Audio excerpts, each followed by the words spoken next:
this squirrel, that guy just came right up, like right next to me. That's so cool. I am out here at a park. I don't even know what park. Let me see if it says on my map really quick. I am in Scappoose, Oregon. A little park along the Columbia River, as you can see out there. Beautiful, beautiful river.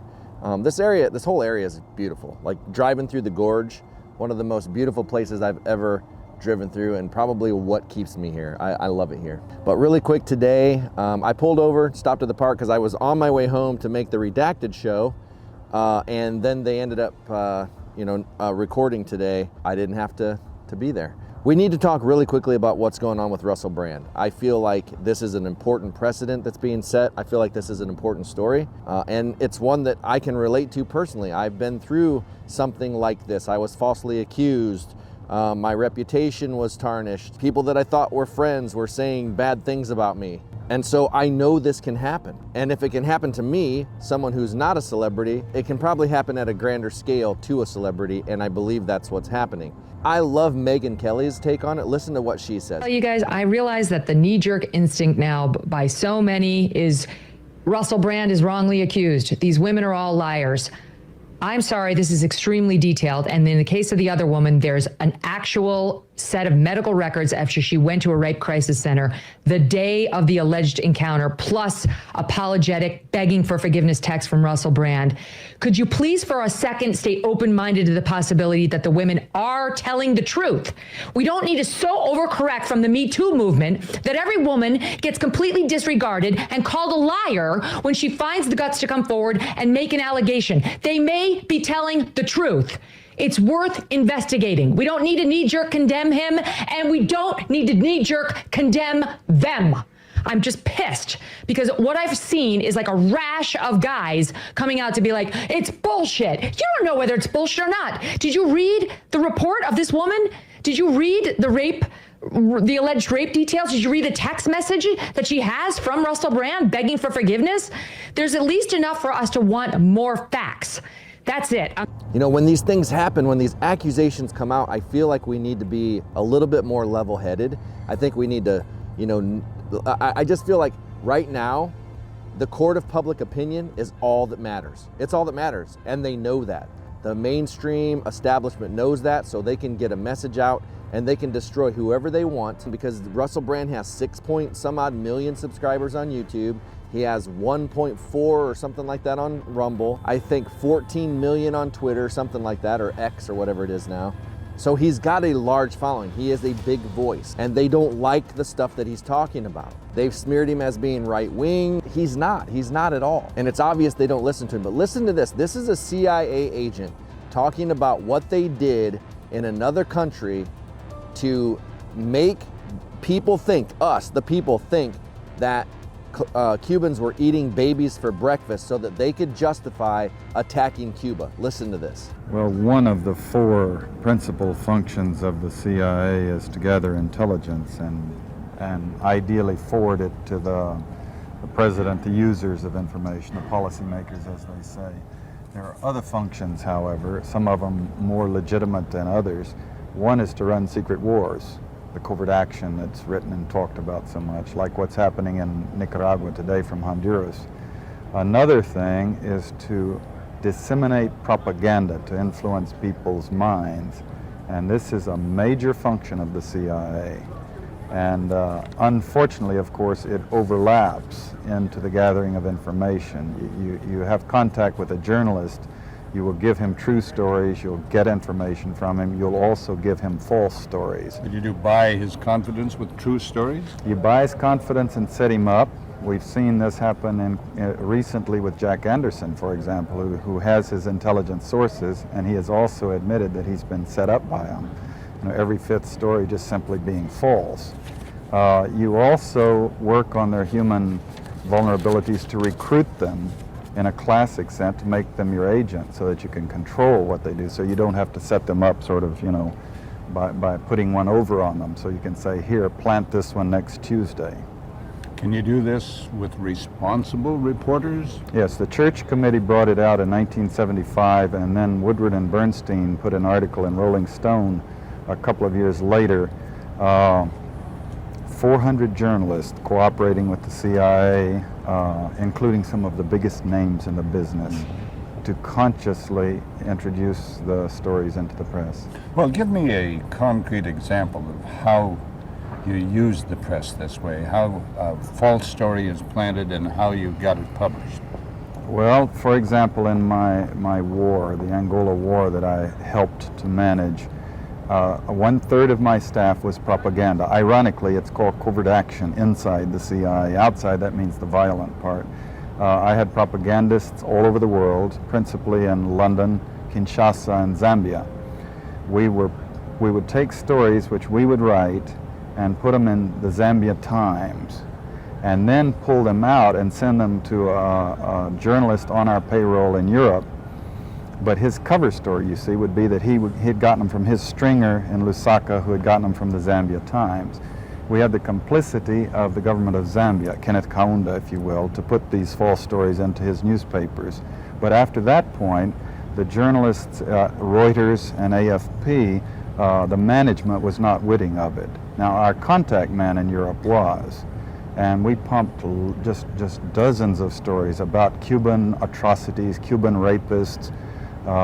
In one case, we had the Cuban rapists caught and tried by the Ovimbundu maidens who had been their victims, and then we ran photographs that made almost every newspaper in the country of the Cubans being executed by the Ovimbundu women who supposedly had been their victims. But these were fake photos? Oh, absolutely. We didn't know of one single atrocity committed by the Cubans. It was pure, raw, false propaganda to create an illusion of communists, eating babies for breakfast and that sort of totally false propaganda. So they are infamous for planting false stories. So the thing is, like, we'll never really know, I don't think. I don't think we'll ever know the actual truth. But before any court has heard any arguments, before anything has come forward, Russell Brand is getting canceled.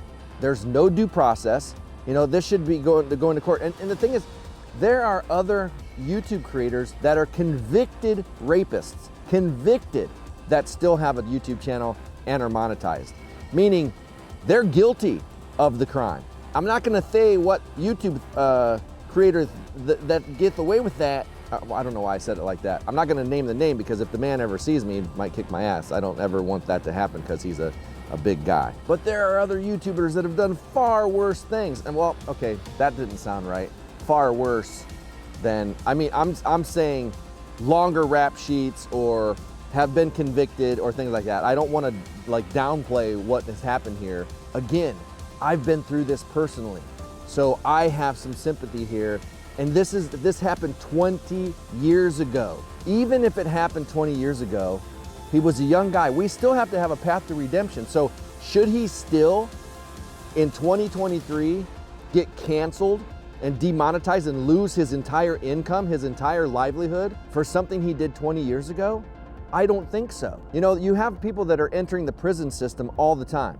65% of the prisoners in the United States are non-violent offenders. Now, when these people get out, they have to have a path of redemption. No matter what crime they've committed, if they've done the time, they did the crime, they did the time, when they get out, they deserve to have a path to redemption. And people try to hire them, try to give them jobs, but in a lot of cases, they never acclimate to society and end up right back in there because we are not offering redemption to those people. If you look at other countries, they do it completely different. I was watching the Michael Moore documentary, Where to Invade Next. Now think of what you will about Michael Moore, but it's a really good documentary and it shows, I want to say Denmark, I don't know for sure, don't quote me on that. Probably this is one of the most peaceful societies in this part of Norway, I'm quite sure. It wasn't for murder.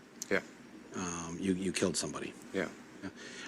I can't help but notice that right behind you are a whole bunch of very sharp knives. Yeah. Yes. Nobody here is worried about that, or? No. No. Should I be worried about that? No. You're not worried about it. I'm not worried about it. That is just for neck foot, that is not weapon. And only for that. That is the last one.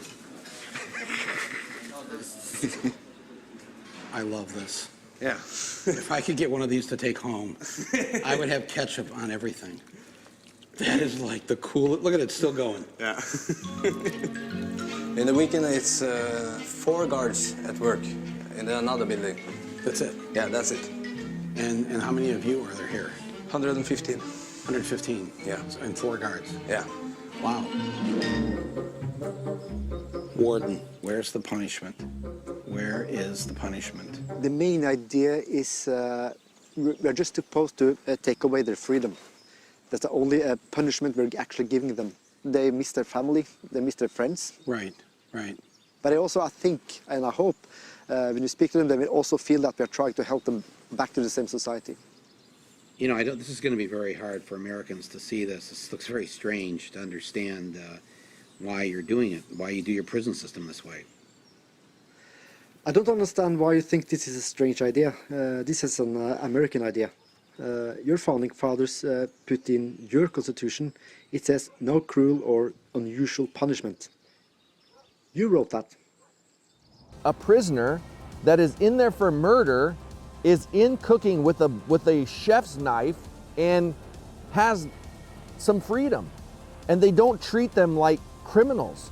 They treat them like human beings. They're in a house and not in these cells. So it's like, it's a completely different way of dealing with criminals, with you know, and giving them some path of redemption. Now, there are some criminals that's never gonna work on, for sure.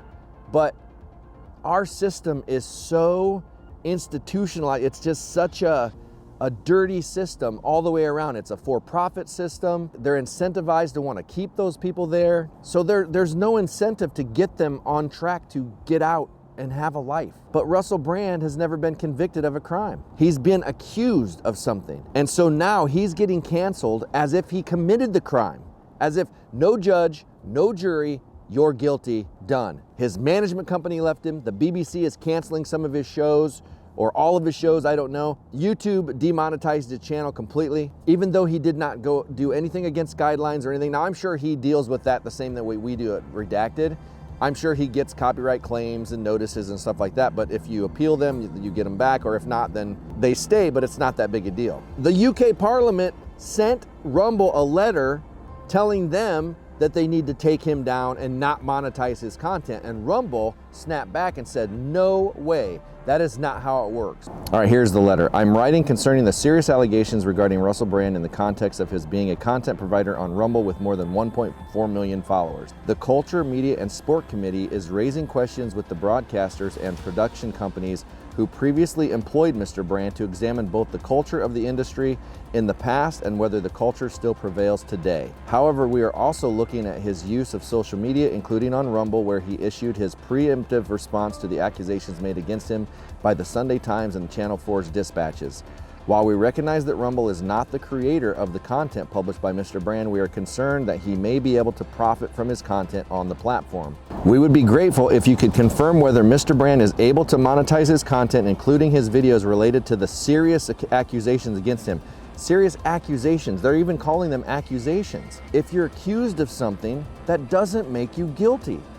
That's the thing, like the court of public opinion matters more today than ever before.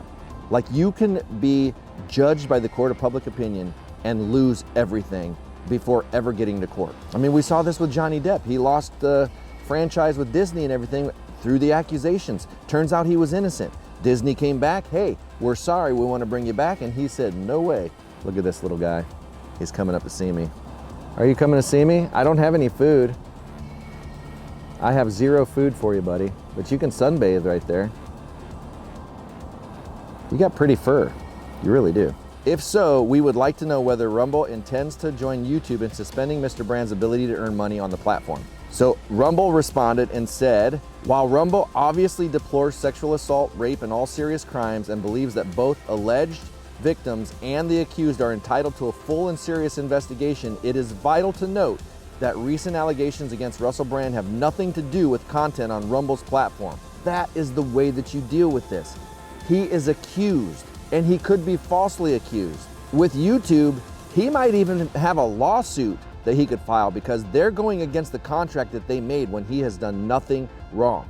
Now, I know YouTube has the ability to suspend you for any cause that they see fit, but this could fall outside of that because you do sign a partner agreement when you become a YouTube partner. So we'll have to see how that plays out. Because YouTube, they jumped right in line and demonetized him. No questions asked, just did it. Rumble continued, Rumble stands for very different values. We have devoted ourselves to the vital cause of defending a free internet, meaning an internet where no one arbitrarily dictates which ideas can or cannot be heard or which citizens may or may not be entitled to a platform. We regard it as deeply inappropriate and dangerous that the UK Parliament would attempt to control who is allowed to speak on our platform or to earn a living from doing so. Even more disturbing because the accusation against Brand had no relation to the content on Rumble. We don't agree with the behavior of many Rumble creators, but we refuse to penalize them for actions that have nothing to do with our platform. Bravo. Let's give a round of applause for Rumble,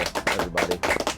Really quick round of applause for Rumble. That is amazing, standing up to UK Parliament. But people have to understand what makes our country different than several others, and that is free speech. You have to protect the speech that you hate in order to keep it free. I am a free speech absolutist. So I think it's funny when I see people, be careful what you say in redacted because they suppress speech. No, we just suppress assholes. If you're an asshole, you'll be suppressed in our chat.